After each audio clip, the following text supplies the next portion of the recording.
नमस्कार, आप देख रहे हैं द बिहार टॉक। मैं हूं आदेशपुरी।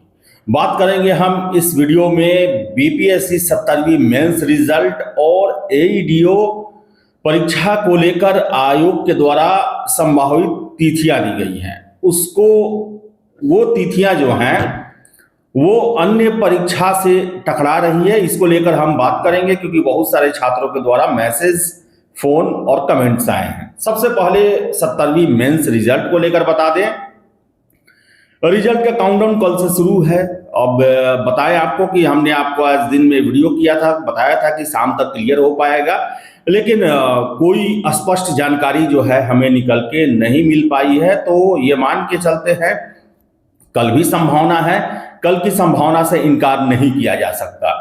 कल शाम तक हो सकता है कि आयोग के द्वारा 17वीं मेंस रिजल्ट घोषित कर दिए जाए, या फिर अगर तैयारियां पूरी नहीं हुई होंगी तो ये फिर सोमवार को भी जा सकता है। लेकिन कल से काउंटडाउन शुरू है और संभावना है कि कल भी रिजल्ट आ सकता है।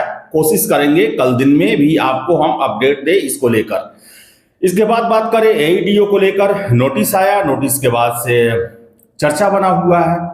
बताएं आपको कि 10, 11, 12 और 13, 14, 16 जनवरी जो है दो अलग अलग समय बताए गए हैं आयोग के द्वारा कि 10 से लेकर 16 जनवरी के बीच में आपका एग्जाम होगा। इतना तय हो गया है। 3 फेज में एग्जाम लिया जाने वाला है, यह भी क्लियर हो गया है। लेकिन इसके साथ साथ केवीएस और एनवीएस यानी कि जो केंद्रीय विद्यालय और नवोदय विद्यालय में शिक्षकों के लिए भर्ती होती है, उसका भी एग्जाम 10 और 11 जनवरी को प्रस्तावित है।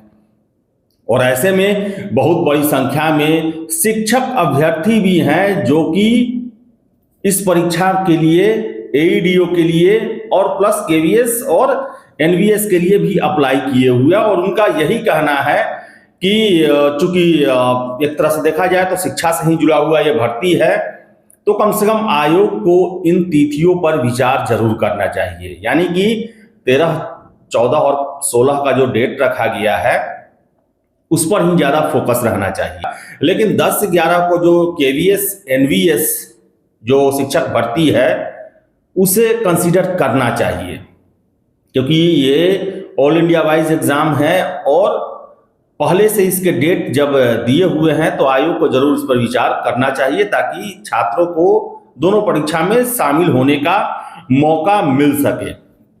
इसके साथ साथ बता दें कि जो नोटिस आया आज बीपीएससी के द्वारा एईडीओ को लेकर, जिसमें ये फिर से विंडो को ओपन किया गया, तो बहुत सारे छात्र जो हैं इससे परेशान हुए हैं और कमेंट भी आप देख सकते हैं। सभी लोगों का जो है अपना अपना तर्क है। कुछ लोग सीधे उंगली उठा रहे हैं। देखिए, हमारा जो प्रश्न उठाना था कि आखिर एकाएक से क्यों विंडो खोल दिया गया, हो सकता है कि आयोग के सामने इसके लिए कोई महत्वपूर्ण वजह हो, इसके लिए खोला गया हो। लेकिन यही कहा जाता है कि अगर आप भविष्य की संभावनाओं को देखते हुए फैसले नहीं लेते हैं तो बाद में आपकी किरकिरी होती है। अब देखिए, आज से ठीक 1 साल पहले अभी का ही समय था जब बिहार के बहुत सारे छात्र 17वीं, जो कि बहुत बड़ा एग्जाम था, बहुत बड़ी संख्या में सीट आई हुई थी, छात्र जो है 90,000 के आसपास छात्र अंतिम रूप से अपना फॉर्म नहीं भर पाए। जबकि आपको बता दें कि कुछ समय भी दिया गया, लेकिन 2-3 दिन लास्ट में जो है सर्वर ये प्रॉब्लम था और 90,000 लगभग कैंडिडेट को फॉर्म भरने के लिए 1 दिन का भी समय नहीं दिया गया। और उसके लिए 6 दिसंबर को नॉर्मलाइजेशन के खिलाफ और रीओपन के लिए आंदोलन भी किया गया। लाठियां चली, गिरफ्तारी हुई, बहुत उस दिन उपद्रव हुआ और अंततः आयोग के द्वारा इसे स्वीकार नहीं किया गया। ऐसे में उन्हीं छात्रों का, और उस समय जो इस सारे घटना को देखे थे वही लोग प्रश्न खड़ा कर रहे हैं कि जब आपने उतने बड़े सिविल सेवा में जितना सीट के लिए आज तक नहीं आया है, आपने हमें 1-2 दिन के लिए जो है पोर्टल रीओपन नहीं किया। जबकि 4 नवंबर को बता दें, 4 नवंबर को फॉर्म भरने का अंतिम तिथि था और 13 दिसंबर को पीटी परीक्षा हुआ। कमोवेश वही स्थिति है जो आज एईडीओ के लिए है कि आज कहने का मतलब है कि कल से 5 तारीख से 12 तारीख तक जो है पोर्टल को खोला गया है, और अब मान के चलते हैं 10 जनवरी से एग्जाम है। वैसे ही कंडीशन था तो कम से कम 1-2 दिन भी उस समय मांग किया जा रहा था, आयोग ने उससे नहीं स्वीकार किया था। जबकि उसके लेकर बता दें, छात्र जो है डिप्टी सीएम से लेकर सभी जगह गए थे, आयोग दफ्तर में भी उनकी मुलाकातें हुई थी 7 दिसंबर के दिन, बावजूद इसके आयोग के द्वारा स्वीकार नहीं किया गया। तो वही आज छात्र प्रश्न कर रहे हैं कि भाई हम लोगों ने तो उतना प्रोटेस्ट किया, खुल के अपनी बातों को सामने रखा, तो हमारी बातों को अनसुना कर दिया गया, और एईडीओ में हमने कहीं नहीं देखा कि फॉर्म फिर से एप्लीकेशन फॉर्म रीओपन करने के लिए पोर्टल को आंदोलन हुआ हो, सोशल मीडिया पर मुहिम चला हो, या किसी न्यूज चैनल या पेपर में इसको लेकर जो है व्यापक स्तर पर अपनी आवाज पहुंचाने का प्रयास किया गया। तो आखिर एकाएक से क्यों खोल दिया गया? यह भी रहा था कि हाँ, एक उम्मीद से कम आवेदन आया रहा था, रिकॉर्ड तोड़ आवेदन आया है। 9,80,000 आवेदन। आज तक आयोग के किसी परीक्षा में, एक परीक्षा में इनवाइट नहीं हुआ है। इवन कि 1,71,000 के लिए TRE 1 लिया गया, उसमें भी 6 लाख के आसपास जो है 6 लाख प्लस कैंडिडेट अप्लाई किए थे। बीपीएससी 70वीं ही देख ले, 2035 सीटों के लिए था, उसमें भी 5 लाख से कम एप्लीकेशन आया था।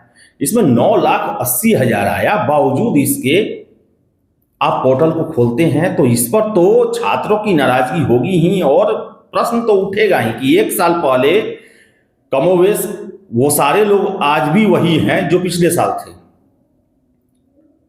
तो फिर ये सौतेला व्यवहार 70वीं के कैंडिडेट्स के साथ क्यों होगा? हमारा प्रश्न उठाने का ये मतलब नहीं है कि जो छात्र कमेंट्स कर रहे हैं वही बातें हैं।